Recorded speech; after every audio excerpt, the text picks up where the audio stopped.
Welcome to the Ride With Us podcast, presented by the American Coaster Enthusiasts, the world's largest ride enthusiast organization dedicated to the appreciation, promotion, and preservation of roller coasters around the globe. So please keep your hands and feet inside the podcast at all times as we welcome in your host. Hello, enthusiasts. It's your host, Jessica Gardner, and today we are diving into something literally epic. Epic Universe is Universal's third park in Orlando and the first major new theme park in the United States in decades. This brand new park officially opens May 22nd in Orlando, Florida, but thanks to previews, many ACE members, including yours truly, have had the chance to check it out. And today, we want to break it down for you. From the groundbreaking lands, mind-blowing tech, innovations, to some of the most immersive storytelling any park has ever attempted. From Isle of Berk to the much-anticipated Dark Universe, there is so much to uncover. So whether you're planning your next trip to Orlando or just love keeping up with the Celestians, get it? This episode is for you. Let me introduce today's guests. Three of them our listeners know well. First up, podcast correspondent and ACE social media manager, Doug Perry. Hi, Doug. Hi, Jessica. It's good to be here. Thanks for having me. Thanks for being back here. And then, of course, we have podcast correspondent Gerik Gooch here with us. Gooch, how you doing today? Jessica, hey, glad to be back on the team. So glad to have you back. And please welcome back to the podcast Celebrations Committee member, Brichette Reid. Bri, how are you doing?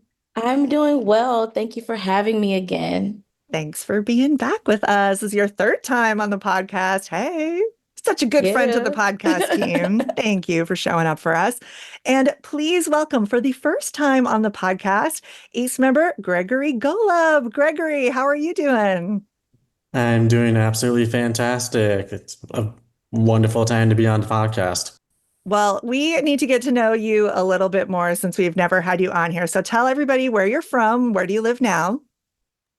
So I am from Williamsburg, Virginia. So yes, I grew up with Busch Gardens, Williamsburg, and Kings Dominion growing up. But now I currently live in Orlando, Florida. And well, the reason I got into previews was because I work for Universal. You work for Universal. Are you able to tell everybody what you do or what you do? Oh, like the realm of which? I work on the attractions team. I work at Men in Black Alien Attack. So come find me blasting some aliens. Or if you end up not remembering that whole experience at all, come find me in the Wizarding World at Flight of the Hippogriff as a caretaker or in Ollivanders as a Wand Keeper's assistant.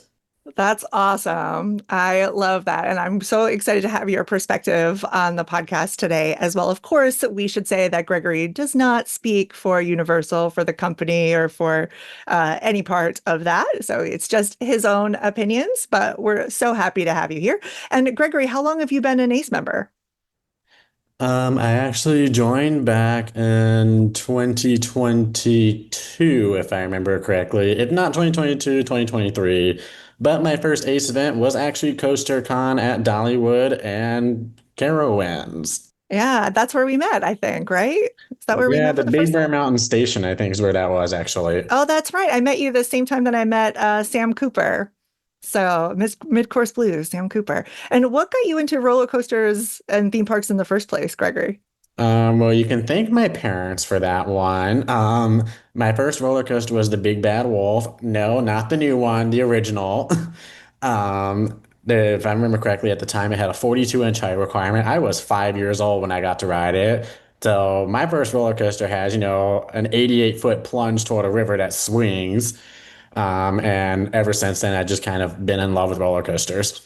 That's amazing. Well, I can't wait to ride the new Big Bad Wolf. Thanks for being here. Let's jump in to our epic episode. As usual, listeners, if you are worried about spoilers of any kind or you're looking for specific info, we got you. Our episode show notes have time codes for you to check out, jump to however you want to listen to this episode. But I feel like this is going to be a fun one. I have been looking forward to talking with all of you since I left Epic Universe. So, our plan today is to discuss the park land by land, with each guest on the podcast taking the lead and breaking it down. And so I'll get us started. First up with some basics about getting there to Epic Universe and then getting to the entrance hub, Celestial Park. So let's talk about really basic stuff. Where is this park? Where is Epic Universe? If you've been living under a rock or you're just not aware, Epic Universe is about 4 miles. It's in Orlando, Florida. It's about 4 miles or a 15-minute drive, depending on traffic, from Universal Orlando, where that studios, Islands of Adventure, and of course, Universal City Walk. And I said earlier, this is Universal's third park. Technically, it's its fourth park with Volcano Bay, of course. But then it's on the other side. Epic Universe is on the other side of I-4. So for those of you who know where the Orange County Convention Center is, which is where IAPA Expo is held, it's very close to there. Gregory, in terms of getting there, as our Orlando person here with us today, do you know, are there shuttles yet back and forth between the two parks? There actually are shuttles already set up. If you're staying at one of the resort hotels, there are going to be buses that go directly to the resort hotels. And if I'm not mistaken, they also will have buses running from City Walk to Epic Universe, as some people may be going from City Walk to Epic Universe. And then there is also the option of if you're staying at the Stella Nova, Terra Luna, or Helios Grand hotels, they will have a walking path or a different access point to get into the park from their respective locations. Nice. Yeah, I think I saw some people walking when I was there, and I was excited to see that. That's just nice to be able to have that option, I think. And for people who are wondering why this park is where it is, basically, they're back where Universal Studios and Islands of Adventure is. There's really no room there that they could have built this park, right? But I've heard it's so funny, people having this discourse online of, well, I don't know why they would have it, 4 miles away. But just to put things into perspective, listeners, especially for those of you who are not super familiar with Orlando, Magic Kingdom is about 16 miles from Universal. And then Magic Kingdom, the park itself, is 6 miles away from Animal Kingdom. So if we're talking about, parks that are close to each other or farther away from each other, I don't necessarily see this as being as big of an issue as I feel like people are making it. Does anybody have an opinion on this? I don't think it's that bad. And like you said, you totally have to go where the land is. They didn't have the space to build around what I believe they call the North Campus now, where Studios, Islands, and Volcano Bay are. And I looked up the other day, I saw that this park, size-wise, Epic Universe, is the exact same size as Islands of Adventure at Oh, is it? 110 acres, identical. So, yeah, so I understand it being a little further away. No big Yeah. deal for me, Gregory? To kind of put it into perspective, the amount of land that they, purchased to build this park, plus the hotels that are accompanying this park with it, the amount of land it takes up is approximately the same amount of land that the entire North Campus that you're referring to, which is going to be Islands of Adventure, Universal Studios, Volcano Bay, City Walk, and all of the North Campus hotels, including Dockside and Surfside, is the same amount of land it takes for Epic Universe plus its 3 hotels. Wow. Yeah, it's absolutely humongous. Now, as for like getting to and from, there is a slight advantage that like Disney has, and that is all of their roads, like they own the roads there. In order to get from, Universal Studios to Epic Universe, you do have to go via some public roads, namely International Drive, which is not exactly known for having the best traffic. Quite the opposite, actually. So yeah, and that parking lot. Now we're at the park. Now we see where we are. Now we're pulling into the parking lot. I got kind of the impression that the parking does sort of seem on the small side. Am I wrong about that, or do other people agree with me there? I agree. I thought the same thing when we pulled in. But I am hearing that they are thinking about an expansion of a parking garage. It just wasn't going to be something they were going to do right from the beginning. I don't know if Gregory's heard anything further about that. Yeah, I actually have heard that the initial plan was because the surface lot took so much less time and was also considerably cheaper to build than a parking garage. The original idea is we're going to put a surface lot to start off, and then at some point down the line, they will work on getting a parking garage. And my understanding is that if the service lots at Epic do end up getting filled up, they will be able to park overflow up at the North Campus and they will be able to have people shuttle from City Walk to Epic Universe. Interesting. Okay. That's good to know. I didn't see it being a problem when we were there during the preview at all. I did hear someone mention that they were able to do valet there, which other Universal parks offer as well, even here in Hollywood. So that's just a good thing to know, a good thing to be aware of, I guess. But yeah, interesting. Gooch. I did have an interesting thought when I pulled in that parking lot that I really love seeing that they were actively building solar panels, basically as cover for the parking lot. I'm seeing that at some of our newer parks and the progressive parks and places that are trying to save energy and do things right for this world. So I really love seeing that because I think that's a great way to keep cars shaded while you're also gathering the energy of the sun to help run your park. It's brilliant, really. Yeah. I agree. And I did want to add on to that the current plan, eventually featuring parking garages, that solar panel shaded parking is only going to apply to the prime parking, which is essentially like their preferred parking, because the prime parking is, their close up parking. But if the end goal is to build a parking garage, which is kind of going to nullify the purpose of the surface lot, then you would have to tear out those solar panels for the rest of the parking lot. So it's only going to be on the prime parking for the time being. That, Interesting. that makes sense. And it makes it a extra special benefit for those paying for that prime parking that they get that shade. They You get get to that come, shade. yeah, come back to a little cooler car at the end of the day, It right? makes a difference. It really does. At Magic Mountain, it is noticeably different in your car now that they've added the solar, whatever we're calling them, solar panel uh overhangs there. They're so great. So now we've parked. We got there. We parked, or we walked, or we Ubered, or we valeted. And now we're at the entrance hubs. I want to hear the entrance hub. I want to hear everyone's first impressions of this entrance hub. Bree is smiling ear to ear. Bree, I want to hear your first impression. Well, first, going back to parking, we got the full experience when I went because we were kind of all the way in the back and all the way to the end. So for us, it was about a 10-minute walk. So there was this anticipation. You're like, oh my God, we're here, we're here. And I went during a time where you couldn't take pictures. So we had to just live in the moment. So we were just like soaking it in, looking at all of the little palm trees that will eventually grow and be nice. And we were walking for about 10 minutes. So we were just like walking as we're getting closer and closer. And we're like, oh my God, there's a Kronos, there's a Kronos.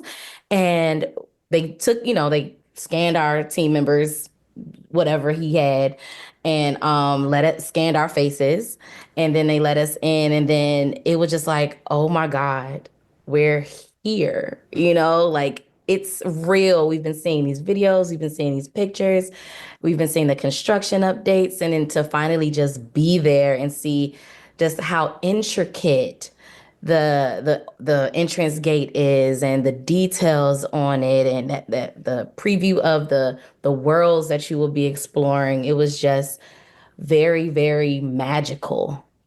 I had that same experience.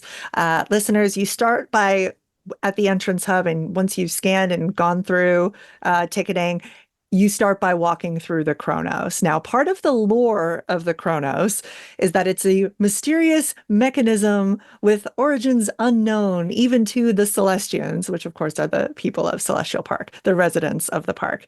And this device, when it's fully aligned, supposedly opens a gateway to the universe, inviting guests to step inside and explore. And from there, you go to all the different portals to other worlds. We're not going to call them lands in this episode. We're going to call them worlds because that's what they call them.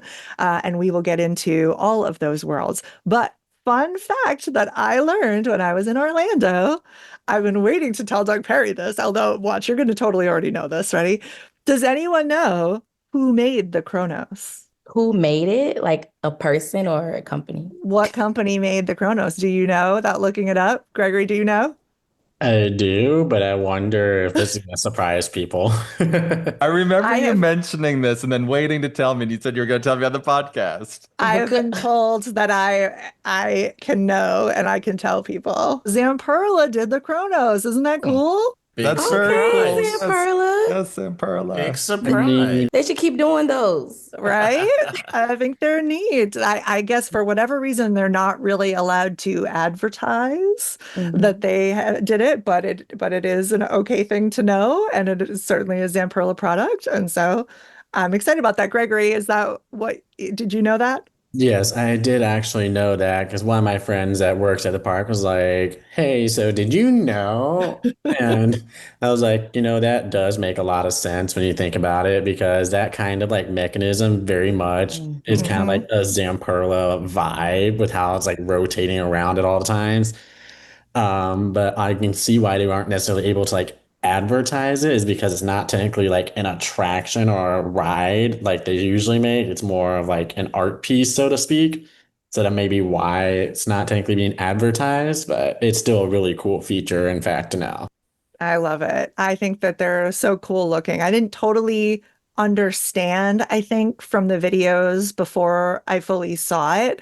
And then getting there and walking through it, it's a really fun way. You really are, when you're walking through a portal, sort of like caved in, like, you're covered and the music changes and the screens and the lights really sort of prepare you. We're so used to, as theme park people, being able to just walk from, land to land, and it sort of meshes at some point. But it's really a fun experience to totally feel like you are going into a tube, going into this portal, and coming into a fully immersed world, I should say. Each of the portals has a saying or a phrase on it that prepares you for where you're about to go. So even the front portal of the Chronos has a saying on there, and each of the portals inside of Epic has a saying. And then when you're leaving, it has a saying. And I just feel like those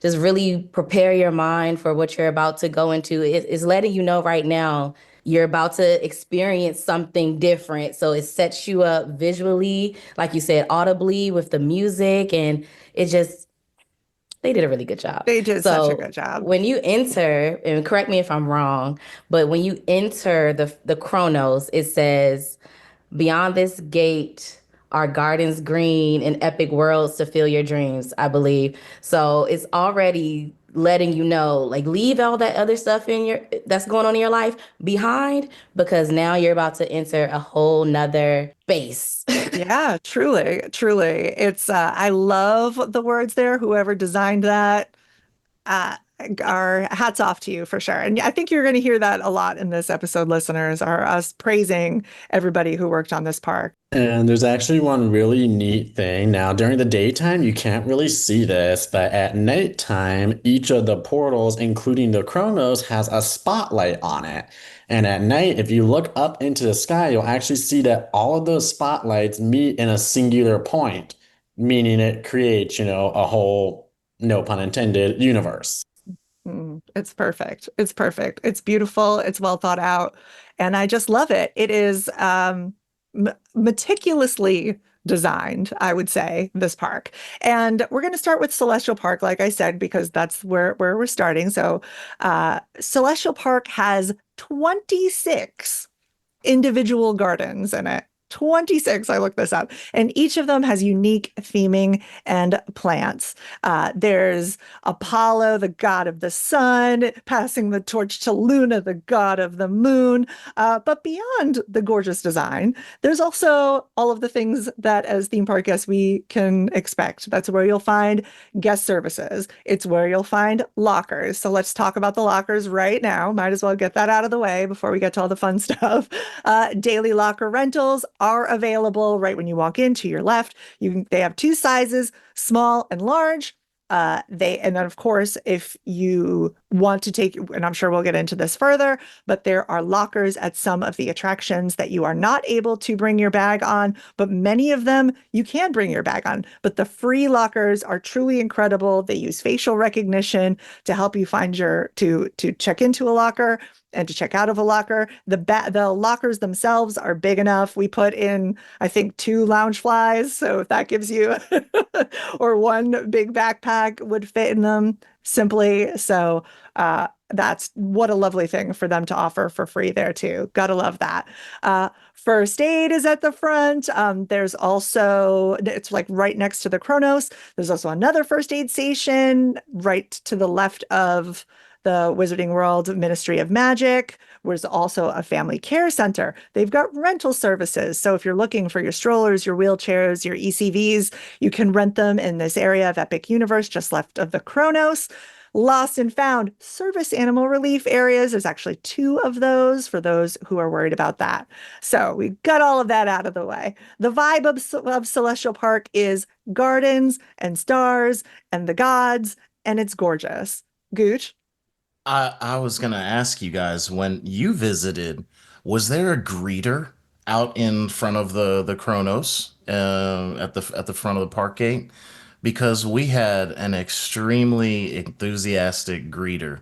And I just don't think I'd ever seen that at a park before.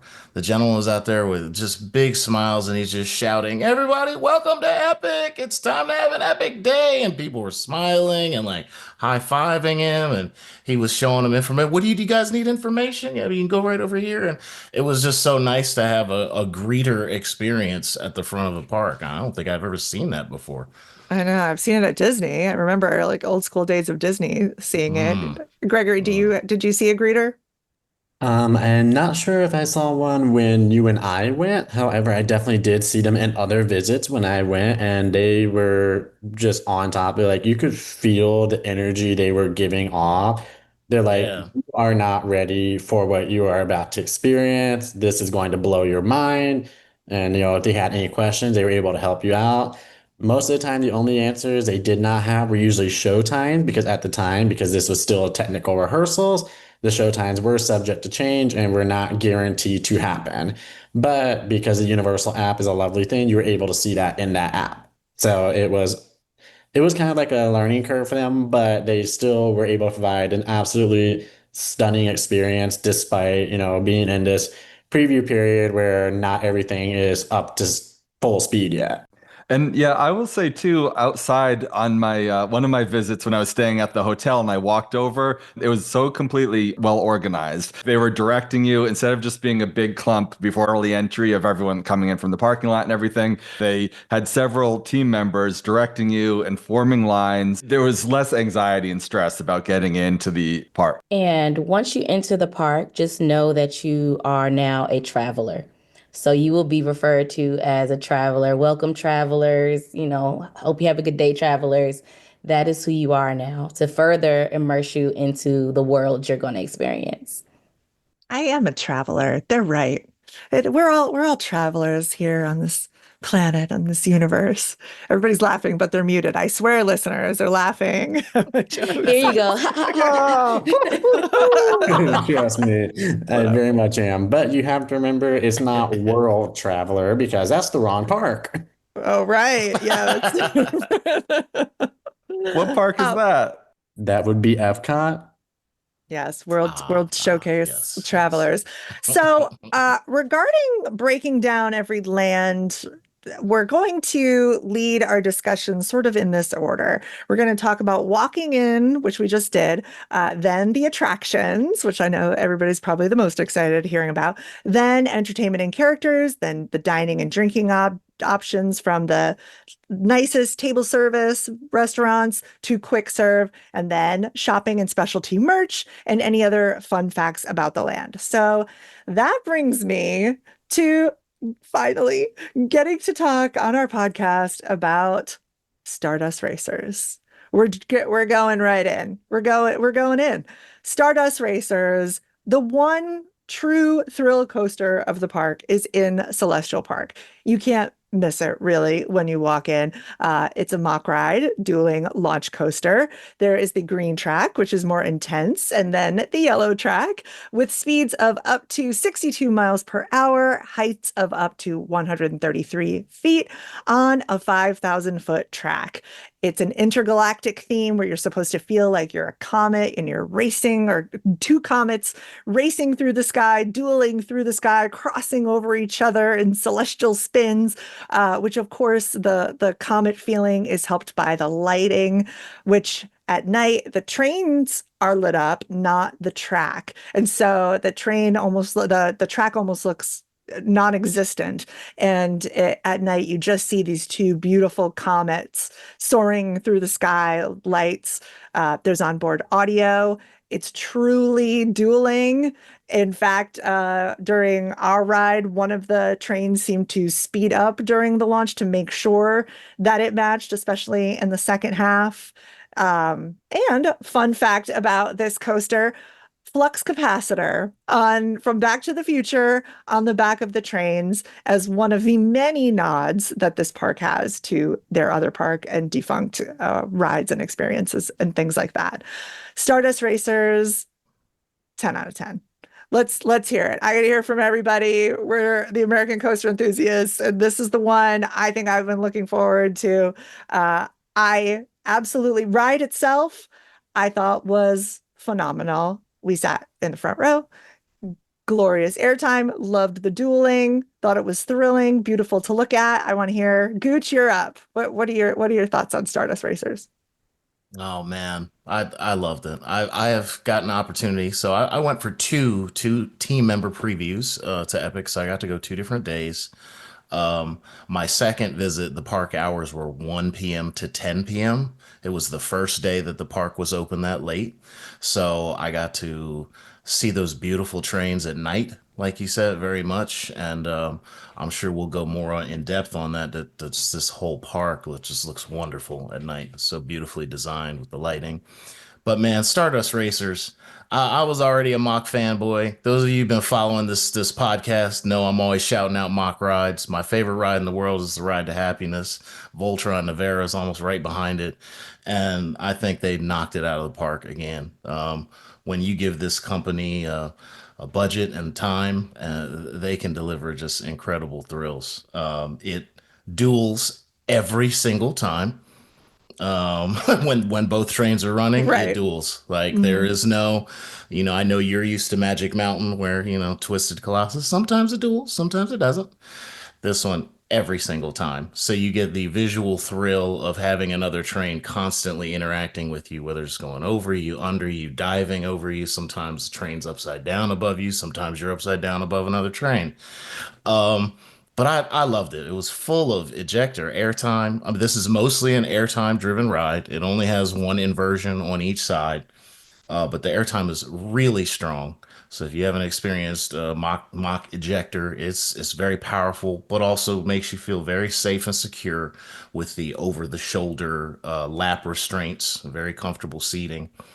And man, I'm just happy to say that Stardust Racers was my 900th roller coaster. Wow, congratulations. What a great Yeah. 900. It was What a milestone. I couldn't believe that it worked out to be that way. It was a mini milestone for me, but 900 is way cooler. How about you, Doug? I have to hear your thoughts on Stardust Racers. Yeah, I loved it. I don't know if my expectations were that high for it. Like, I know everyone was kind of raving about it, and like I was excited about it, but everyone saying that like, oh, it's gonna rival Velocicoaster, and I was thinking, no way. But yeah, it's special in its own way. I loved it. I was there also. I think the first time I went was the day after you were there, Gooch. So it was a 10 o'clock night. I didn't ride it until nighttime. So my first ride was on the yellow side in the back at night. I was blown away, so amazed by it. And then my second ride on it was green side front row. And then since then I've been on it, during the day, and it's just a phenomenal ride. My first ride on it was actually during team member only previews, so we did not have the ability to take guests. We did not have the ability to take photos or anything like that. And the person I was with had what is called Universal's GAP, or Guest Assistance Pass, which got them an escort from the lockers straight up to the station. We didn't have to go through the whole like line up to the station. We just got basically straight on through the like unload side. And my first ride, because I had no idea what to expect, I was fully expecting like I'd been on Copperhead Strike, and so I kind of had general ideas like, okay, it's probably gonna be something like moderately similar in terms of like the forces it pulls and whatnot. However, I had no clue what to expect because this was like my first like large scale like extreme mock other than Time Traveler, and that's such a drastically different ride experience. You can't fairly compare them. But my first ride was on the Green Track Road 10, which I'm going to be honest, that is the magic row on this ride. Green Track Row 10. And my first ride is, and a lot of times with mocks, they weren't known for the most fast accelerating launches. However, it is something that they seem to have worked on with Stardust Racers, that the launch does have more punch to it than the previous iterations of that model. And it blew me away because not only are the launches great, the airtime is great, but then after you go through the celestial spin and you're going through that big far end with the big swooping turns, that entire second half is nothing but crazy head choppers. I found myself reflectively like ducking because I haven't really experienced head choppers that good on a coaster of that style in a hot minute. I didn't know what to expect. Of course, I've seen it testing online and things like that, and I saw the layout, but you never really know how something's going to feel until you ride it. And I don't have that much experience with mock coasters, so I didn't know what it was going to be like. And for me, well, my first time, well, let me back up. When you are going in there, this is one of the rides where you cannot have anything on you. This is one of the rides that has a metal detector to go through. So similar to Velocicoaster because it's that aggressive of a ride.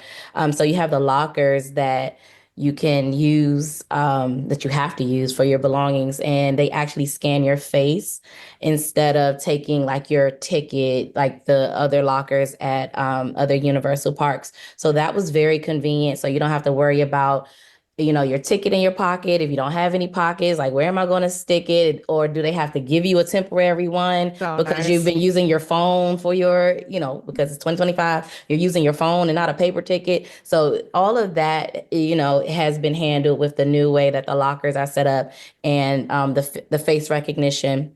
Very easy to use. Then you go through the metal detectors, and at that point, you get to decide whether you want to go on, I believe it's Photon and I forgot the name of the other one, but we know it as yellow and green side. But they do have names. And from there, then you enter like another queue, just like with Velocicoaster after those metal detectors. So my first ride was on the yellow back row. And then my next two rides were on green side back and green side front. And going back to like not knowing what Mach could really do, I had no expectations. And let me tell you, Photon and Pulsar, those two coasters, they are magical. I feel like I keep saying that, but it was way more aggressive. The airtime was way more aggressive than I thought it was going to be. I figured with the layout, it was going to give us some because it's hills. It's hills. It would be a waste if a coaster had all those hills and didn't have airtime. But I didn't realize it was going to be such aggressive, like out of your seat. Like it reminded me of RMC, like how you are out of your seat, Yeah. like Yep. strong ejector. So, and which is what I love. So I automatically was like, oh, this is in my top 10 immediately. So that whole top 10 comment is very much a true statement. There has been like even amongst team members, like during previews, there was a whole poll going on in the team member Facebook group about which one was better, whether it's Stardust Racers or Velocicoaster. And it's very much a close battle because Stardust Racers has the better physical ride, like more track and physical ride experience. However, Velocicoaster is a better full experience due to having all the intricate theming that goes with it. Now, me personally, I do think it's a little bit better than Velocicoaster, but part of that comes down to the dueling, the head choppers, and there's just nonstop from start to finish. And then I did want to mention, so the photon and pulsar thing, that name actually did get changed relatively recently. And Oh, instead of being photon and pulsar, the green track is Velux, Velux, and yellow is Lumen. Velux and lumen, like Lumon, like severance. Lumen. Lumen for Lumen. light. So yellow Oh, is lumens, like, light. oh, And okay. then, yeah, that was something I just found out, like, actually, like, 3 hours ago. One of my friends is on the crew, and he's like, yeah, so they just changed that. Well, Neat. Wow, that's cool. I mean, we're still figuring out the lore here. That's how early that we've all been to this park, which is truly amazing that Epic Universe did this to be able to have as many previews and to get as many people through the doors as they can before opening to the general public. I'm curious what you guys thought of the station when you got in, because I was really just impressed with, I mean, like Brie already mentioned, a very efficient locker system, which is fantastic, Hmm. like Velocicoaster, and great operations that just kept people moving through those lines. But I literally love the physical setup of the station in that you walk in and both trains come in very high. It's a very Yeah. tall station. They come in high up and come down like these little the brake runs slowly into the station, and so you kind of walk under one of the tracks of the train as it's coming in. I've just never seen anything like that, that you're coming in under the track of a train as it's coming in above you, and then you get to see that the flux capacitors on the back of the trains, Oh, and right. all the Yeah. little the Easter eggs and things like that. As I thought it was really cool. and whatever it lacks in terms of, not lacks, that's the wrong word, but maybe doesn't compare to with Velocicoaster in terms of theming, I think still that station is really something to behold. And it's just Mhm. got sort of like that old school, maybe steampunky, but not. I mean, that celestial gorgeousness that just gets you really excited to get on the coaster. Yeah. Brie? what floored me, like, you don't realize how massive the station is until you're actually in there. So from Celestial Park, you can see where the trains come out and everything, but you cannot see up into the station. You can just see the big, like the star coming out, the meteor, whatever it is called.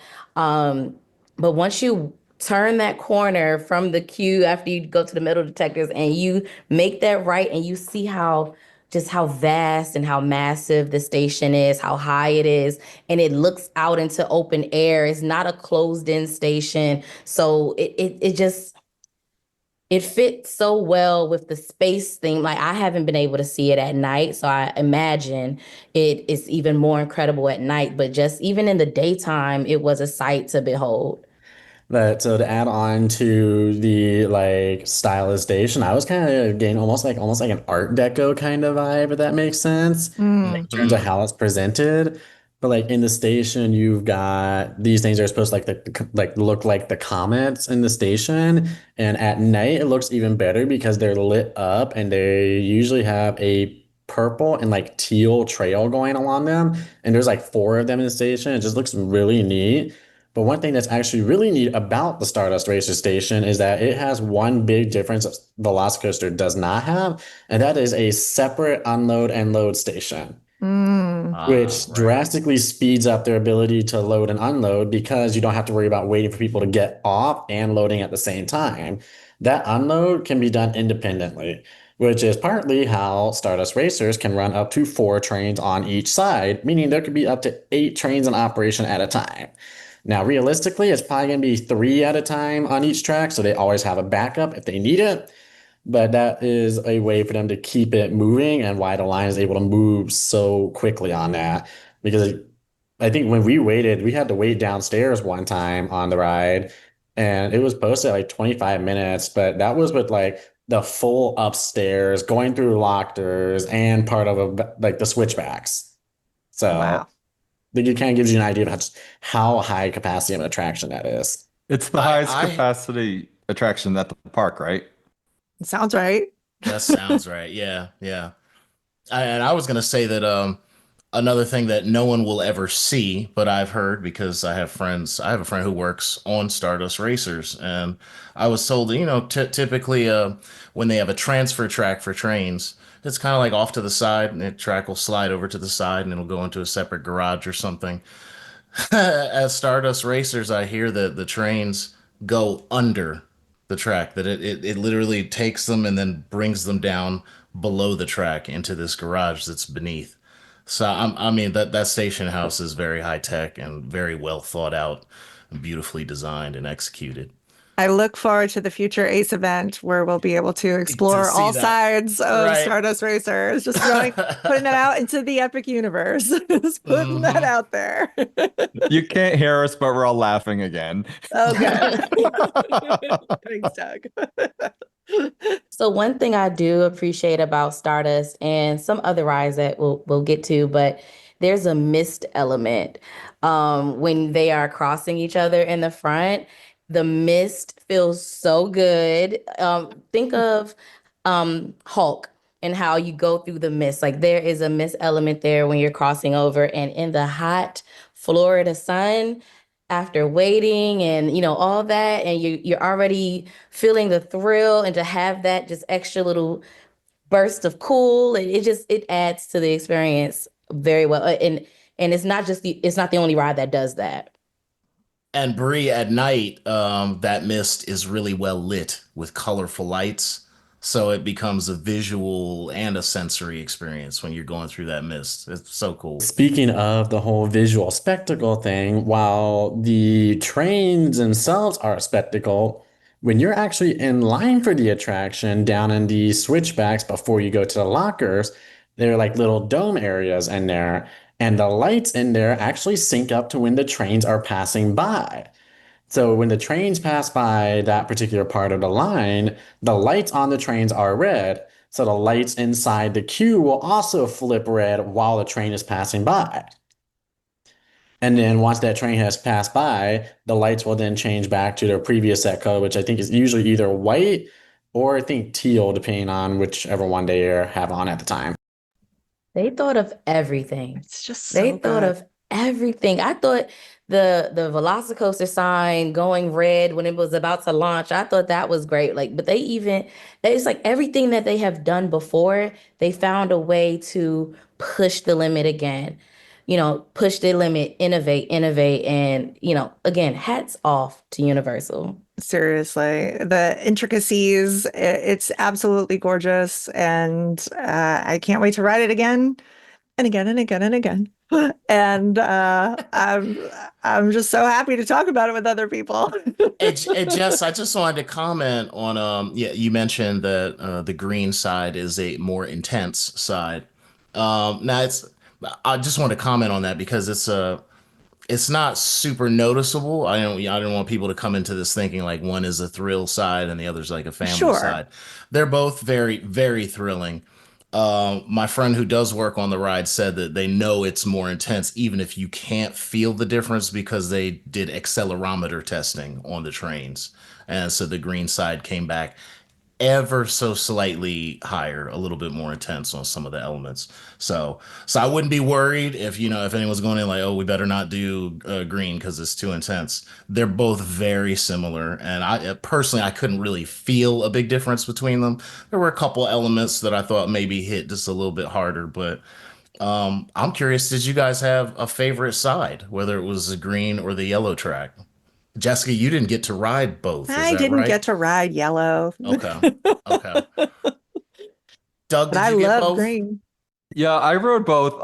Going into it, I heard that green was better, but I rode yellow first and I was like, I love this. This is awesome. And then I rode back and forth. I don't know. I don't think I have a favorite. I don't think I do. They're equally as good and a little different and they complement each other well. I rode yellow first because of the whole green is better. So I made sure I got on yellow first. And then I was like, if this is not the better of the sides, then what goes on that other side? Because this was amazing. And then I rode green and I was like, oh, okay. They're very close. Like the test showed. Like they're very close. It's just maybe there's an element that you like better on green that you still like on yellow, but it might hit a little bit differently on green. Like for me, I like the celestial spin on the green side because I like the hang time being at the top and looking down, and then you go into you twist up and then you just dive out of it instead of diving up and then twisting out, which is an element that we felt on other coasters before, but it's not many that you twist up and then you come out of it, which was a unique experience. So that's kind of what pushed green a little bit ahead for me, but they are very, very similar. Yeah, that element, the celestial spin, seems to be the dividing factor in this slight difference. If people are picking a favorite, it's usually comes down to which way they like experiencing that celestial spin inversion element. Like Bree said, the green flips and goes up and is upside down, then comes out. Whereas the yellow side goes up straight, you see the other people above you upside down, and then they call it a barrel roll dive drop, kind of like what's on our Gwazi, because then as it starts going down, that's when it flips as you're going down. So yeah, I think that might be the little deciding factor. I kind of liked that yellow side, surprisingly. I loved having the visual of the people going straight up and then looking above you and seeing the people hanging above you, and then all of a sudden, while you're kind of excited and distracted by that, suddenly you're flipping and heading down to the ground with speed. And I was just like, Nice. oh man, I love that. And I kind of wanted to add on to how like you can kind of determine like which side you might prefer. And even some of like the hills on each side are profiled just a little differently. Like both sides have a double up before the big swooping turn that leads to the second launch. However, the double up is profiled differently on yellow versus green. With yellow, you do a full, hill come down a little bit and then another upward hill. Whereas the green side is more like Airy Force, where it goes to a flat slope and then it goes up again. So you kind of get like thrown forward, land back in your seat, and then thrown forward again. Whereas with the yellow side, you have a little bit more like recovery time, so to speak, between those hills. I think that's probably why I liked the green side a little more because it felt like a tiny bit more out of control. Another ride, because we've got to move on, sadly, from this amazing coaster if we're going to get through the rest of the episode. I could talk about this for another hour. Another attraction I unfortunately did not get to experience, except I did get to see it over in Celestial Park, is the Constellation Carousel. Again, from Mock Rides. It's called a carousel, but it is not your typical merry-go-round. I was describing it as a ballet.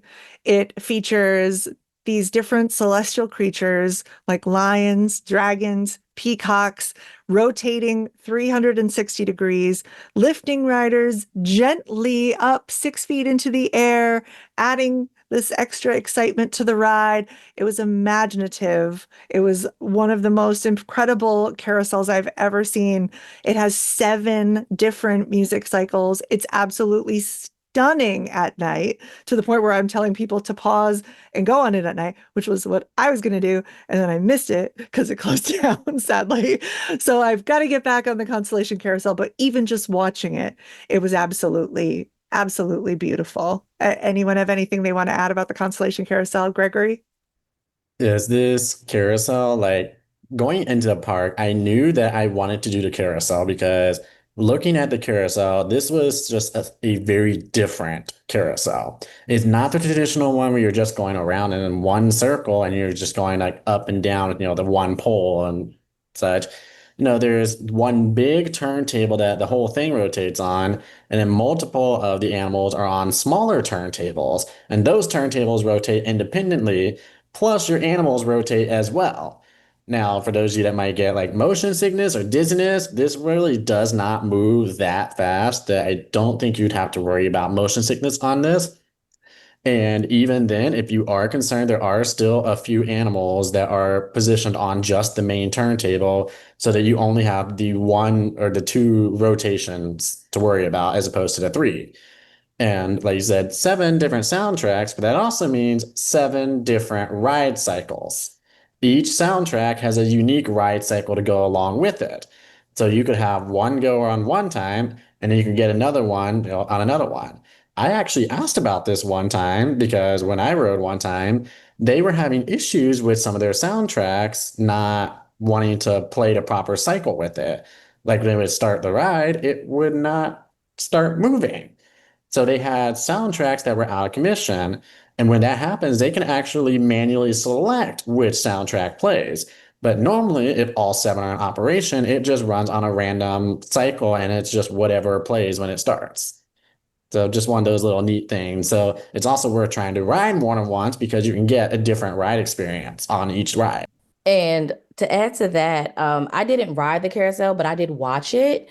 So it's even fun to just watch. But if you're thinking carousel and you're thinking traditional carousel music, no. The one that I saw, the cycle that I saw, it was a funky tune. Like it was fun. It was upbeat. Like it sounded like it was like a DJ was playing it. Like it was fun music and not, just your traditional carousel music. So don't go in there thinking, oh, okay, it's a carousel. They may have made it different, but it's going to sound the same.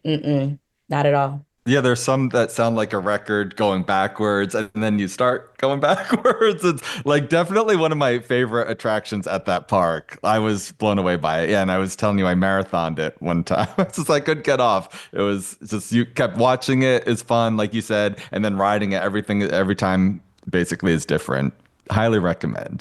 The other attraction in Celestial Park is known as Astronomica. It's an interactive water play area designed like a compass, and guests can splash around in the fountains, dance and swirl. It's delightful, it's cooling. And really, those are the attractions in Celestial Park. In terms of moving on now to entertainment, there's the Hemisphere stage, which TBD as to which musical performers or things will be there on the Hemisphere stage. And then, of course, the character experiences. There's the Celestians roaming around and bringing some to life, maybe some that are living statues. And don't forget to interact with these characters if you have the time to do it. It might be an unexpected experience for you. Don't want to spoil too much, but that's what I want to say. And then, of course, the fountain show in front of the Helios Grand Hotel in the evening. Gregory and I got to see it on night one of their testing, and it was beautiful and had 5 different songs and that they were testing out. And it was from the same person who did the Bellagio fountains, designed the fountain show here in front of the Grand Helios. And it was, or the Helios Grand, and it was absolutely beautiful. Gregory? And I did want to add to that. So those 5 songs that you mentioned, this show for the fountain is around like 18, 20 minutes long. So it's a pretty decent length show, even though there's only, 5 songs. But one thing to note is that each of the songs is represented by each of the lands in the park. So one song represents Celestial Park, one represents Nintendo, and so on. I did notice that. I was trying to decide if I was going to let everybody else know because I thought it was surprising to me. Of course, we were there on night one and we didn't know what to expect. And I hope that they keep that because it was a really nice, sort of cute way to end the day. And the fact that you could watch the fountain show from 360 degrees or from the hotel itself. Did anybody have a chance to go inside the Helios Grand? Anybody had a chance to? I did. Yeah, I had friends staying there and we did go up to the top, the bar at the top. It wasn't open, but they let us, when they checked in, they let us go. They mentioned that you could go up there and take a look at the park. So I got a bird's eye view of the park. And then also the rooms were pretty nice. Think Disneyland Paris, how the Disneyland Hotel Paris is right on top of the park. Basically, you can step out of the hotel and go into the park, see the nighttime entertainment, see the attractions and rides up close and personal from your hotel room. Really stunning. And I'm so glad that they did it. And I can't wait to stay there. Were the rooms spacious and were the bathrooms spacious? Like how was, the comfort level of the rooms that you could see? The comfort level, I thought it was great quality, similar to the other Universal hotels that I've stayed at. Yeah, and I didn't sleep there. I was just dropping off luggage and heading into the park. Nice.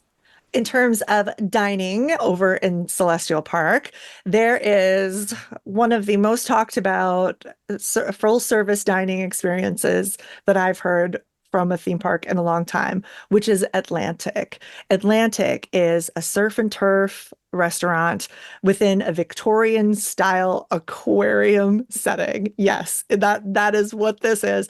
It's got stunning views of Celestial Park. If you're not into having the whole sit down dinner, which I do, you do have to have reservations for, as far as my understanding, at least as of the time of recording this podcast, you do need reservations and you do want to get them as early as possible.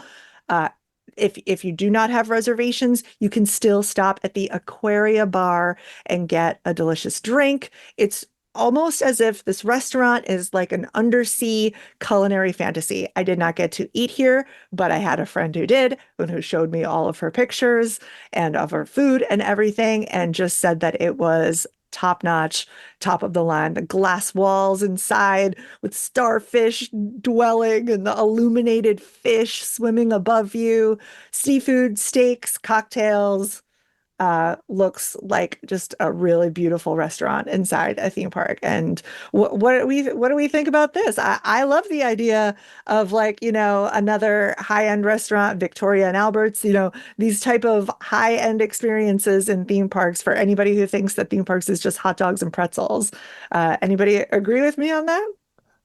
I agree because, when you're walking around, let's say you've been there since the morning, quick service, that's great, but sometimes you want to sit down, you want to recalibrate, reset, and sometimes you just want to be waited on, instead of just, well, quick service, they have improved that with Epic, but sometimes you just want that experience and you don't want to leave the park to do that, and you don't want to overload, the hotel that's attached, So I think that was great that they offered a seafood, surf and turf restaurant there, because again, it adds to the theming of Celestial Park and how beautiful in the water. And so yes, I did not eat there. It wasn't open yet when I was there, but it's very beautiful from the outside. I also didn't get an opportunity to eat there, but I heard that the food is fantastic from my friends who went there, and I also heard that Jessica, you mentioned it's kind of themed like you're underwater, like you're literally inside an aquarium, and all of the walls are glass around the outside, which you can see obviously from the outside. But I'm also hearing the inside the seating and the tables are kind of like tiered and set up in a special way where every table gets a good view out the glass of the show that you were talking about, the fountain show that happens at night. So that was incredible to me, hearing that idea that they set the tables up at different heights and tiered them around the space so that everyone could get a good view while they're dining of that show. I'd really like to Brilliant. do that in the future, Yeah, I love this era of theme park restaurants. For listeners, think about World Showcase at Epcot and the different dining options that you have there, and from the high end to just go ahead and grab a quick pretzel and beer, like these immersive theme park restaurants, like the Space 220 over at Epcot, and this just gets me excited that a new theme park would also have even more fine dining options, because beyond Atlantis, there's also a full service Blue Dragon Pan Asian restaurant, which is like a Chinese, Japanese, Thai cuisine that's got these neon dragons and ethereal lanterns over in Celestial Park. I could even see Epic Universe being the type of park like Epcot that you might even end up going just for the food. Like, truly, don't you agree? I'm seeing a lot of nodding. Yes, I would very much agree with that. I had one day where I was there and all I did was eat and watch shows. I did not ride a single ride that day. That's really telling. Yeah, I've been telling my friends this, like the next visit that I'm going to get a ministry, and then I want to just eat, drink, and vibe. It really gives you that, like, I just want to sit here and just experience this atmosphere with a nice, refreshing drink, having eaten some good food. And yes, the rides are there, but as a ride person, I am a roller coaster enthusiast. This is a park where I don't feel bad just sitting down and taking in the sights. That says so much, I think, especially coming from all of our, especially coming from all of us who love attractions, love coasters so much. Other options, I'm going to breeze through them kind of here, but they should not be breezed through in terms of what they are because they are truly stunning. Even the pizza restaurant, Pizza Moon. This is a gorgeously designed quick service pizza place. Comet Dogs, which is truly like classic hot dogs, but it's just really beautiful. They seem to have these like bold flavor creations in there. The Oak and Star Tavern, which is a quick service barbecue restaurant in Celestial Park. It's got the Plastered Owl Bar is going to be inside there. Frosty Moon, which is the ice cream place, which has got like this big fuchsia ice cream cone, the Meteor Astro Pub, which we did go to when I was there, beer, tons of beer on the menu and cocktails and burgers, with like a meteor themed hangout. And oh, there's 3 more. My goodness, there's so many coming, but Gregory's got his hand raised. Yes. Yeah, I also wanted to mention that a majority of the restaurants within Epic Universe, and this isn't just Celestial Park, but this is around the park, they are these these quick service restaurants, but they're not like the type of quick service when you think of going to a theme park where you go into a line, you get your food, then you pay, and then you go to your table. This is a lot more like the Minion Cafe that already exists within Universal Studios Florida, where you can simply sit down at your table, mobile order it, and they will just put in your table number and they will bring it out to you in like 10 minutes or so. So it's a great combination between the like really quick table, like the really quick rest service places, which there are a couple of those like walk up options, and the full table service if you're just trying to find something that's like a little in between. But I've also found that the food quality between having had all these restaurants is also drastically better than what most other parks tend to offer due to the experience itself being better. It's true. Yeah, I loved that. I loved the being able to scan and finding a table and sitting rather than sending someone to get a table and someone to wait in line. And you know what I mean? Waiting in line after you're waiting in line for attractions. Instead, just get that table, have a seat, chillax. Loved it. I loved all the Coca-Cola freestyle machines everywhere and the variety of options that you could get there and all of the different places that I could fill up my water bottle with nice, clean, filtered water for free at all of these stations too. Truly wonderful. Let me breeze through the rest of that because there's so many. There's going to be Star Sui Bao, or an Asian food court with bao buns, and Bar Zenith, which is like the cosmic vibe type of bar, and Celestiki, which sounds like it's going to be this amazing tiki bar. And then we get to the shopping. Of course, Celestial Park being the park, the first, when you're getting into the entrance hub, this is where you're going to get either your last minute merch or your merch first as you're coming in the Nintendo Superstar store, in Moonship chocolates and Celestial Sweets. If you have a sweet tooth, bring some of this chocolate home. The Sensorium Emporium, which is like just the, strange other worlds mercantile. There's so much to do here. Lens Flare, which is like keepsakes, and North Star Wintry Wonders is going to be like a Christmas shop. They've already thought of all of this and it's already there in Celestial Park. And my fun fact about Celestial Park, besides being the fact that it truly comes alive at night and all of the fountains and the statues and the lighting and the Chronos, the concierge stations through Celestial Park. Did anybody get to experience these, Doug? Yes, I did. They can help you with everything. A lot of people were getting help with the virtual queue, park questions. They're very helpful and they've got a lot of them, so they can help with everything. And then, of course, the fun fact being that this area truly comes alive at night. And make sure you look closely at everything from all the fountains and the statues, all that are so special that really can only be experienced in person. And my friends, that is Celestial Park. Going clockwise from the Chronos, we have our very first portal into Super Nintendo World. And it's Brichette Reid who's going to walk us through this fun, kid-friendly, exciting, colorful world. Take us there, Brie. Oh my goodness. Super Nintendo World was one that I was really looking forward to because there are other Super Nintendo worlds in the world. But this is the first one that I got a chance to go to. So when you turn to the left and you are going towards the portal that is Super Nintendo World, and you see the Mario there, and it has the "Here we go," like his little catchphrase. You are entering the green warp pipe that you see in the game. So it's already putting you inside of that mindset and inside of that world. And it is the only portal that has a one-way entrance because you are entering the pipe and you are on an escalator going up. And at the top of, well, while you're in the escalator, you have lights, you hear the game music, that classic music that you hear. And once you get to the top of the warp pipe, you are now in Peach's castle, Princess Peaches. Let me put some respect on her name. She's a Please. Thank princess. you. Yes, she's a princess. You are in Princess Peach's castle.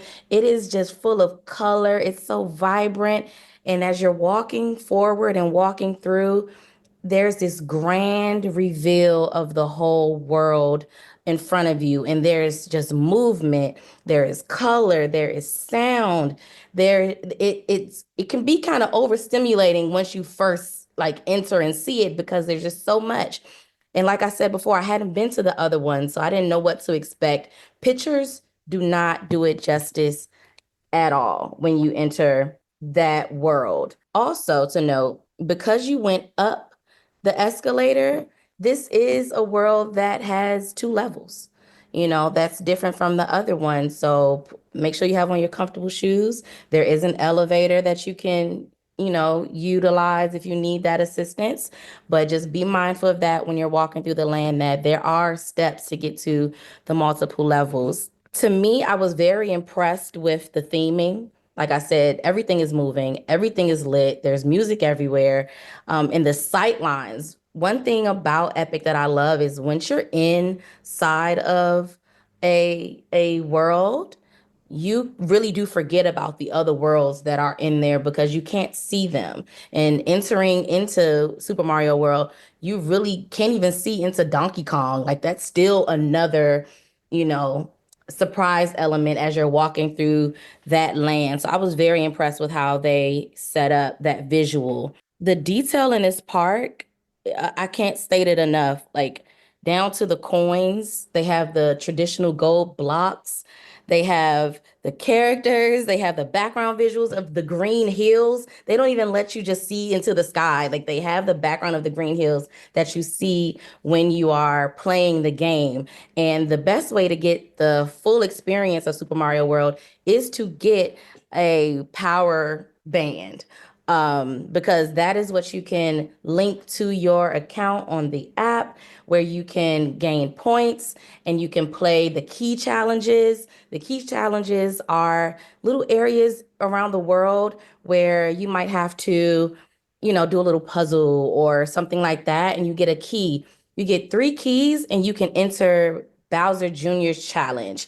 I'm not going to tell you what's in there because I want you to do the key challenges and see for yourself, because it was very fun for me and my friends when we did it. It was something that I was like, do we have to?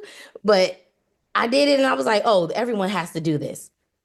And I'll just say that I bought a power-up band for Super Nintendo World here in Hollywood. And I'm so glad that I brought it with me to Epic Universe, because there were so many different places during the queues and things like that where you could still play and use your power-up band. And I was collecting my coins from 2 different coasts. Hey.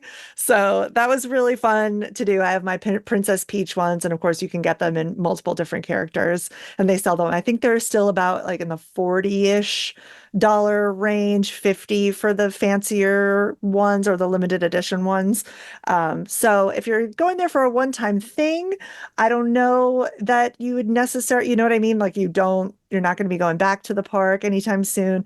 I am not totally 100% sure that I would recommend it, because you don't have to have a power-up band to just play the games, but to do some of the experiences such as Bowser Jr.'s, you do need the power-up band. I also, hot tip, look for them on eBay and Poshmark, because even if they were linked to someone else's account, you can reset them and link them to your app. So hot Yeah, tip. we love to save money. We love to save money around here because it's not going to be cheap going to these parks and experiencing everything. So any way to save some coin, Mario coin, that is, it's great.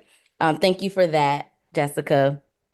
So on the top level, of course, you have the interactive experiences, you have the key challenges, you have Bowser Jr. challenge, but you also have Mario Kart Bowser's Challenge, which is a mixture of a racing dark ride and a virtual reality experience. It's the same one, I believe, that's at the other Super Nintendo World. So if you've done it over there, then it's very similar here. But it was my first time, and I had it was really fun. It was really like being inside of the game. It's interacting with you and what you're doing and where you're going. And it's not just a screen and you're just driving along. Like, you are making that experience what it is with your emotions and your actions. So that was a really cool ride that I had no idea what to expect when I went in there, but it was great. Bree, I know that uses augmented reality technology, which is, virtual reality. We're used to that's you put on the goggles and you're seeing a complete world. Everything is fake.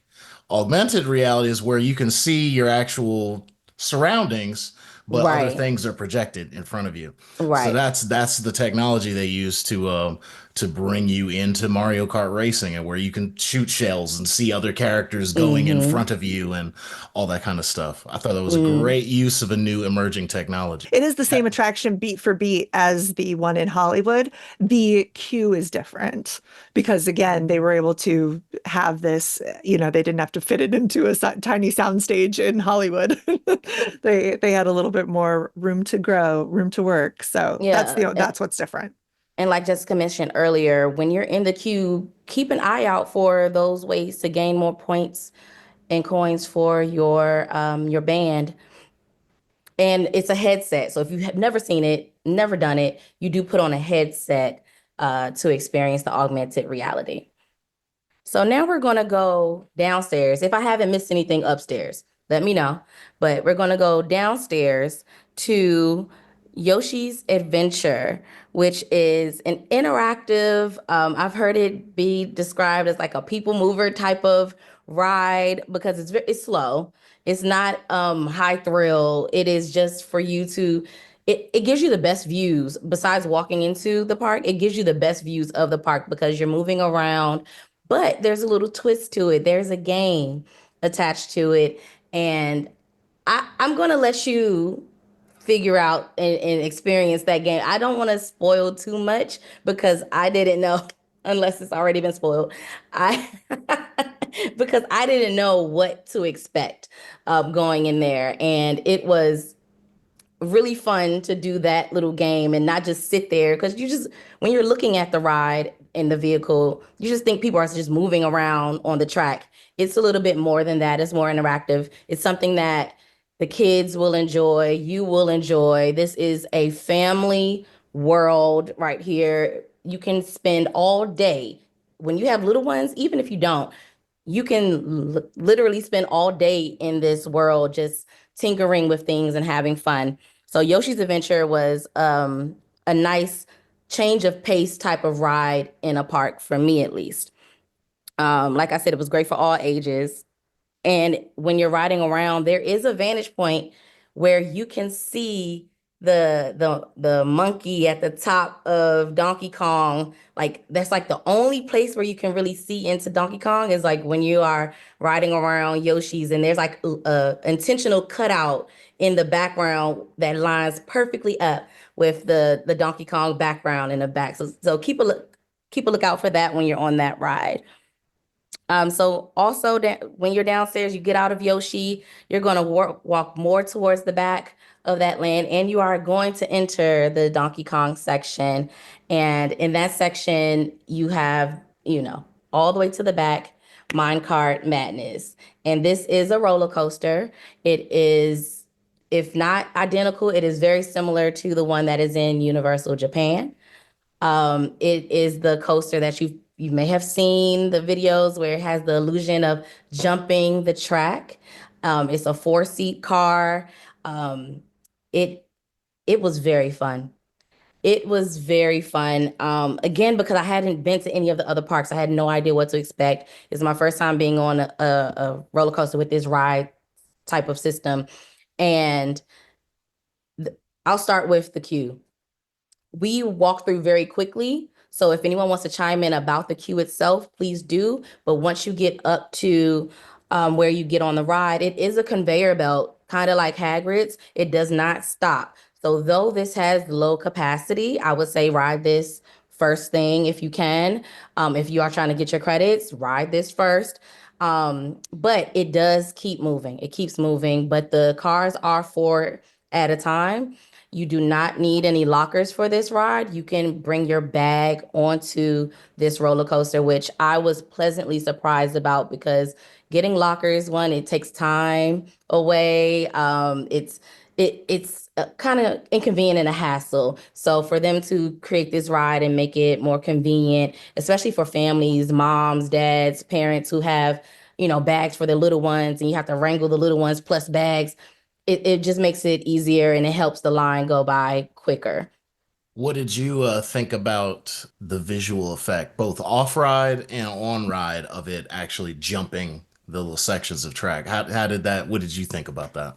I think I prefer the visual off the ride because the way that it looks is so detailed, like a jungle, that it has the foliage there. It has all the decoration and the theming. So when you're looking off ride, it really gives into that illusion of jumping the track. Now, I am the type of person, I look around at everything when I'm on a coaster. So when you're on there, you can see how it works.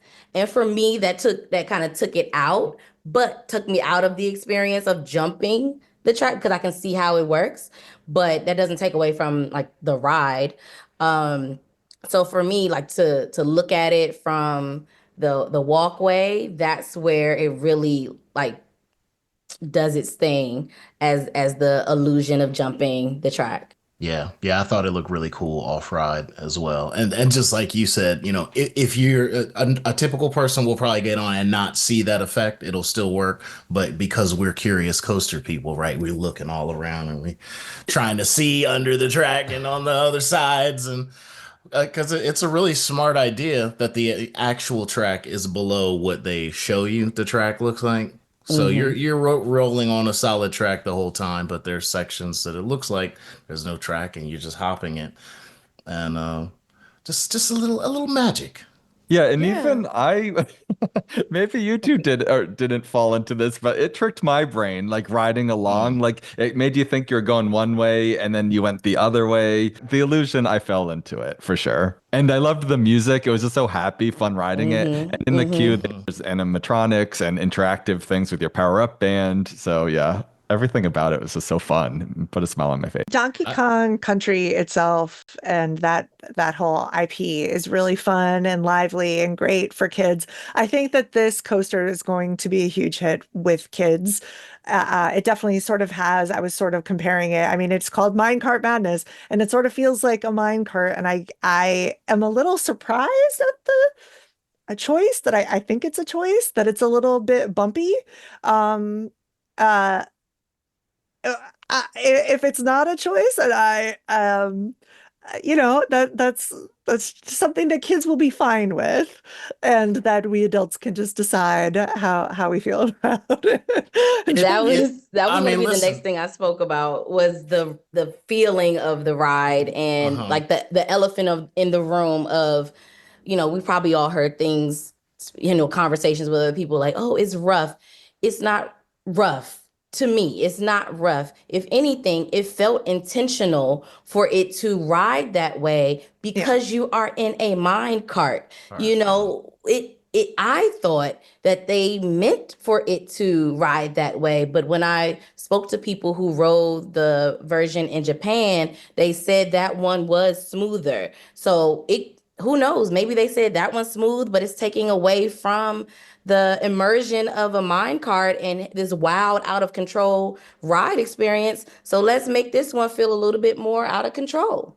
Who Yeah, knows? I was sort of maybe hoping for some airtime moments on those fake Yeah. jumps and didn't really get that. Got more of like a rough kind of bumpy over it. That would be just my note, I guess, that I think that my expectations were like really high. And again, watching this coaster and the theming of it, and it's fun, and it doesn't necessarily take away from it. I think it was just, I think it will surprise people, or maybe not because enough people have said it. Yeah, and I don't like rough rides, so I didn't think it was too rough at all. No, I was fine with it. bumpy. I'd say Mm. bumpy is like the right word. Yeah.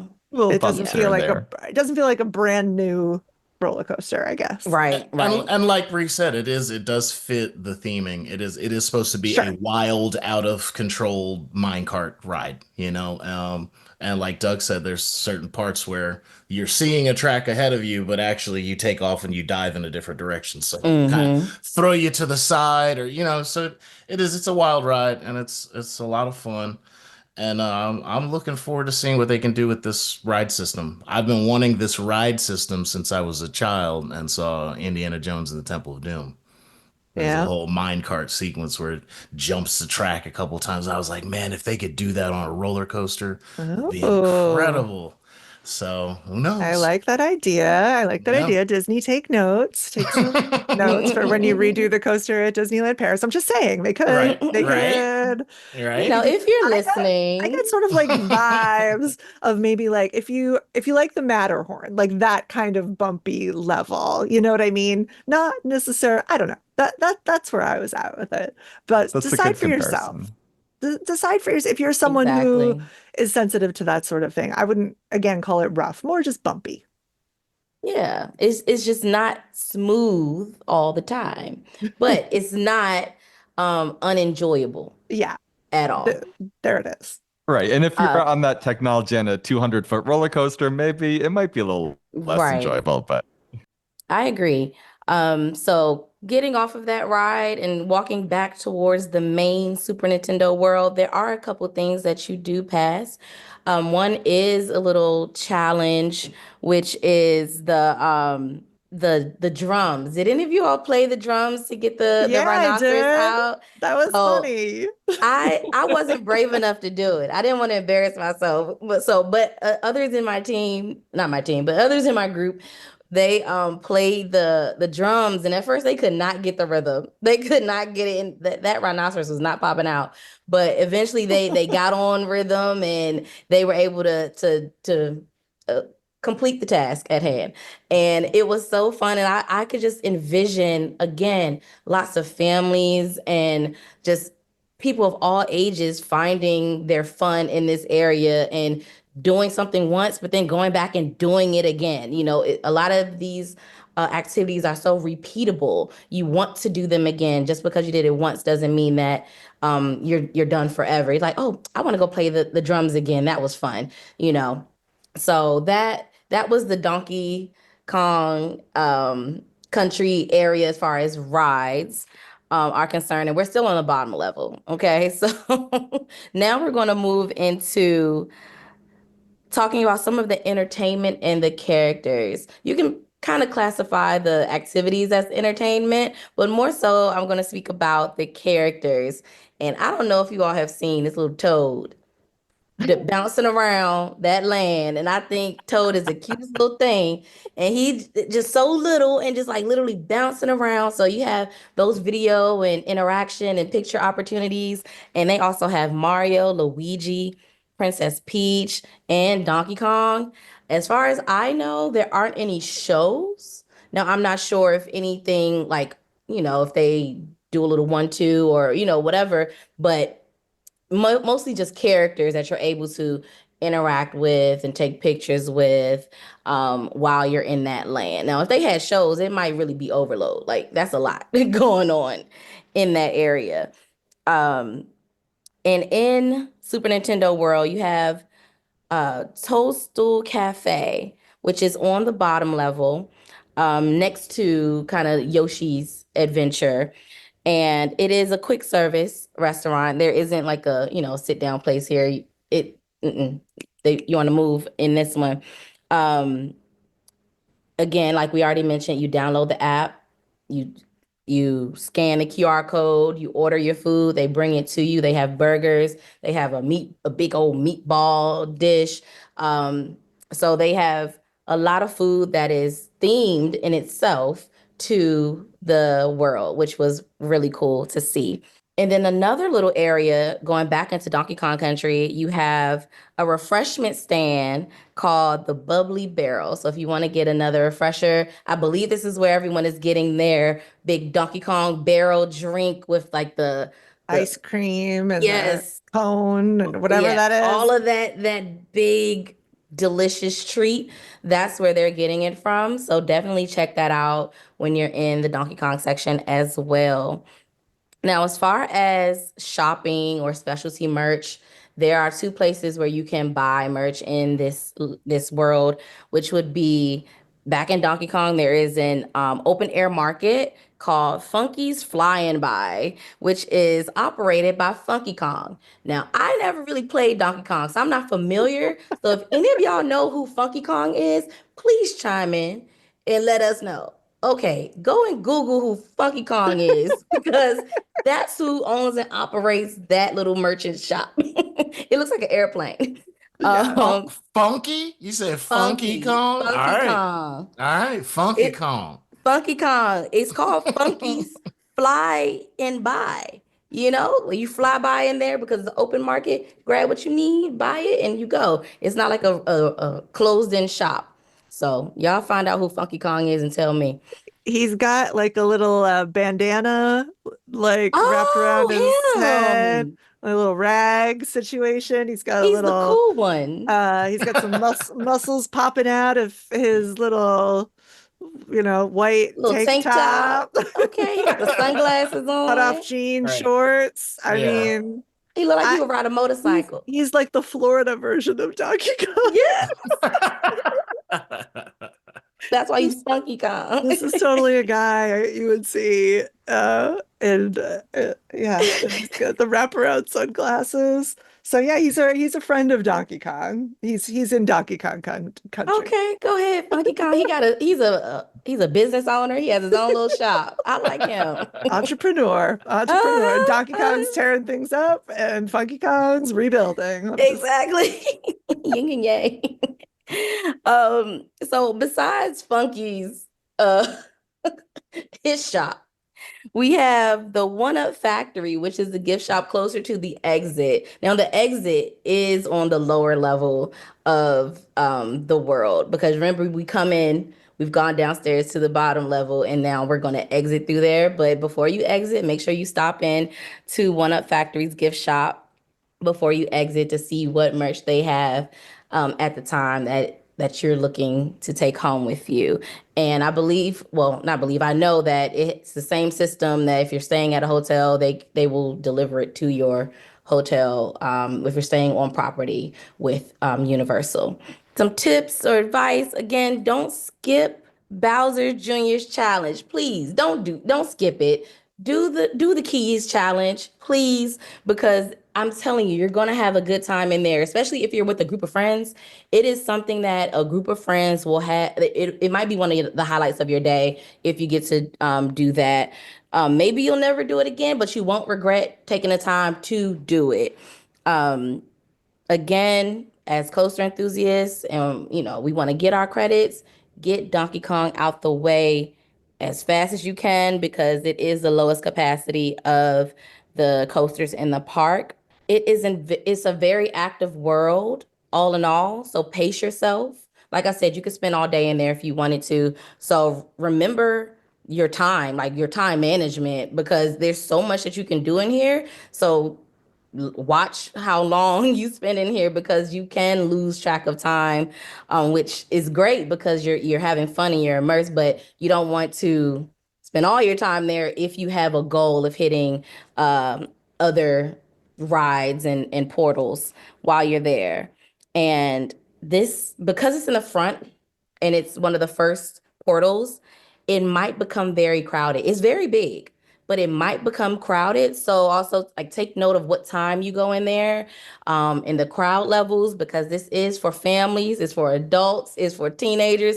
It's a land of all ages. So therefore, everybody will be there. So I can see this part being crowded.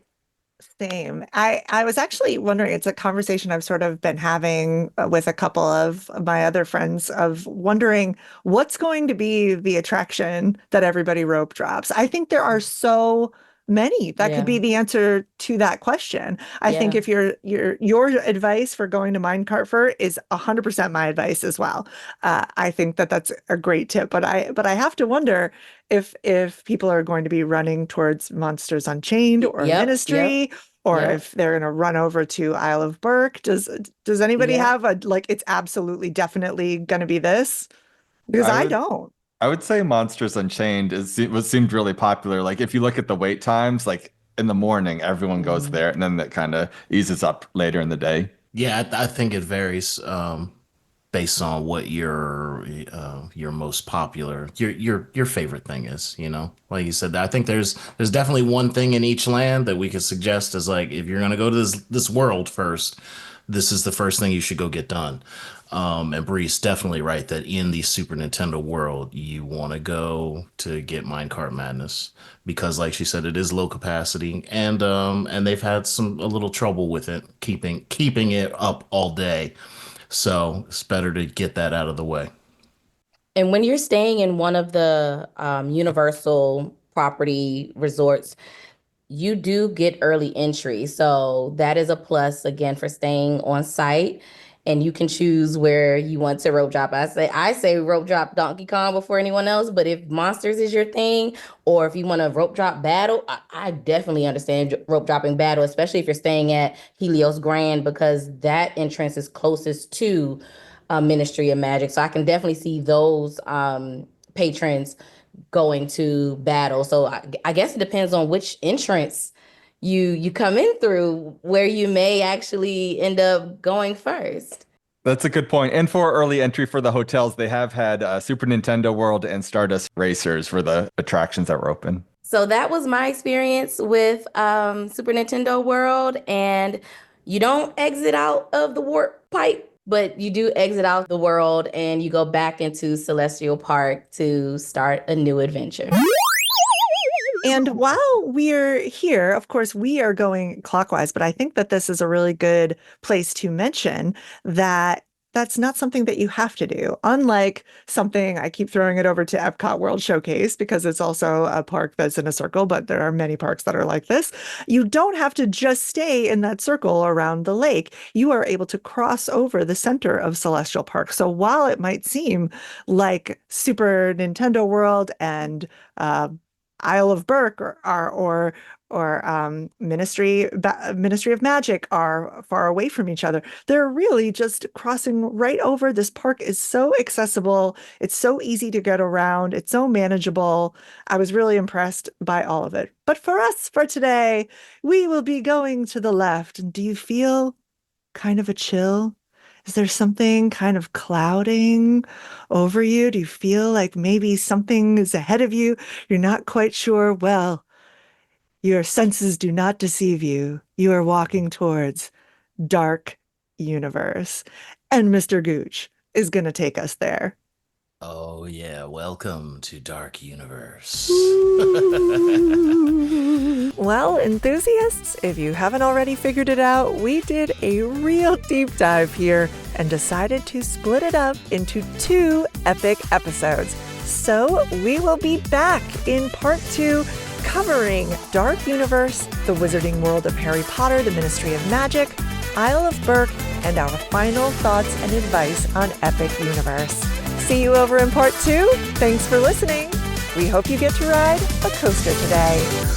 Ride With Us is produced by the American Coaster Enthusiasts, a registered 501c3 organization. Visit ridewithace.com for additional information, and we will see you at the parks.